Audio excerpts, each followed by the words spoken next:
নমস্কাৰ, মোৰ চেনেললৈ সকলোকে স্বাগতম। আহকচোন আজি মই এটা সহজতে বনাব পৰা পিঠা ৰেচিপি বনাম। কেনেকৈ বনালোঁ চাওঁ।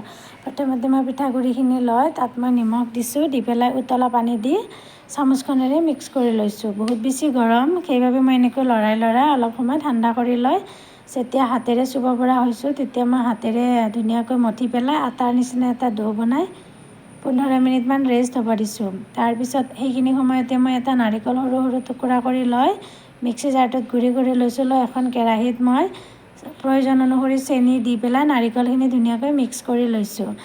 যেতিয়ালৈকে মানে দুয়োটা ধুনীয়াকৈ মিক্স হৈ গৈছে, তেতিয়া মই গেছটো অফ কৰি দিছোঁ।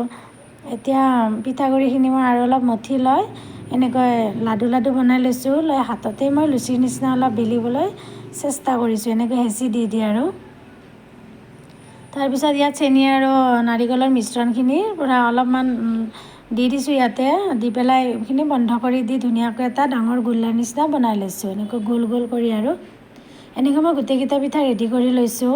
এইটো কেৰাহীতো বনাব পাৰি, ভাপত সিজাব পাৰি। তলত পানী দি ষ্টেণ্ডডাল দি বাতি দি ওপৰত ঢাকনি লগাই, এইটো অলপ দীঘলীয়া প্ৰচেছ হৈ যায়। সেইবাবে মই ৰাইচ কুকাৰতে দিলোঁ। ৰাইচ কুকাৰত সোনকালে হৈ যায় আৰু সহজতে হৈ যায়। মোৰ এনেকৈ মই গোটেইকেইটা এইখিনি মই 15 মিনিটমানৰ বাবে বইল হ'ব দিছোঁ আৰু মোৰ পিঠা ৰেডি হৈ গ'ল। এতিয়া মই গৰমে গৰমে পৰিৱেশন কৰিছোঁ আৰু এনজয় কৰিলোঁ। আজিলৈ আহিছোঁ, বাই।